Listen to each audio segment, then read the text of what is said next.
میرے پیارے محترم ناظرین، السلام علیکم ورحمۃ اللہ وبرکاتہ۔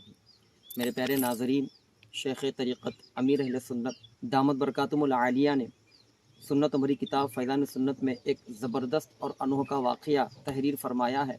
دو بھائی تھے، ایک پرہیزگار اور دوسرا بدکار۔ جب بدکار بھائی مرنے لگا تو اس پرہیزگار بھائی نے اپنے بھائی سے کہنے لگا، مرنے والے بھائی سے، کہ دیکھو بھائی، میں نے تمہیں بہت سمجھایا، بہت منایا، گناہوں سے دور رہنے کے لیے کہا، لیکن تم نے میری ایک نہ مانا۔ اب بتاؤ، تم مرنے والے ہو اور تمہارا کیا حال ہوگا؟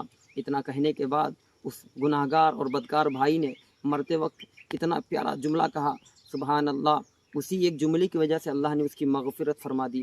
اس بدکار شخص نے کہا کہ بھائی بتاؤ، اگر میرے مرنے کے بعد بروز قیامت اگر اللہ عز و جل میرا فیصلہ میری ماں کے سپرد کر دے تو میری ماں مجھے دوزخ میں بھیجے گی یا جنت میں بھیجے گی؟ تو اس پرہیزگار بھائی نے کہا کہ یقیناً ماں تو اپنے بچے کو، اپنے بیٹے کو جنت ہی میں بھیجے گی۔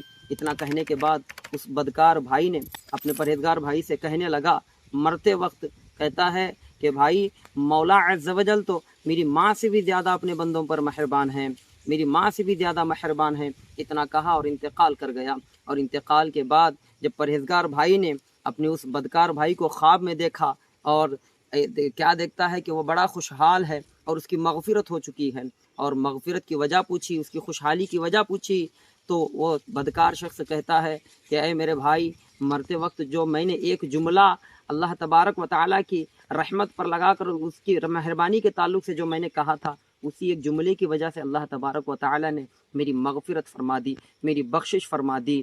سبحان اللہ۔ قربان جائیے میرے پیارے ناظرین، جھوم جائیے، یقیناً اللہ عز و جل کی رحمت بہت وسیع ہے، بہت بڑی ہے، جیسا کہ آپ نے سنا۔ لیکن میرے ناظرین یاد رکھیں، انسان کی زبان سے نکلنے والا ایک لفظ اس کی جو ہے مغفرت اور بخشش کا ذریعہ بھی بن سکتا ہے، اور انسان کی زبان سے نکلنے والا ایک لفظ اس کی ہلاکت و بربادی کا سبب بھی بن سکتا ہے، جیسا کہ آپ نے اس حکایت سے سنا کہ اس بدکار شخص کے مرتے وقت کی ایک جملے کی وجہ سے اس کی مغفرت ہو گئی۔ ایسے ہی ہلاکت و بربادی کی مثال یہ ہے کہ اگر کوئی بندہ اپنی زبان سے صریح کفر بک دے اور بغیر توبہ کیے مر جائے تو میرے پیارے ناظرین یاد رکھے، ہمیشہ کے لیے جہنم اس کا مقدر ہے۔ اللہ تبارک و تعالیٰ کی بارگاہ میں دعا ہے کہ ہم تمام کو کہنے سننے سے زیادہ عمل کرنے کی توفیق عطا فرمائے اور ہماری زبانوں کی حفاظت کرنے کی توفیق عطا فرمائے۔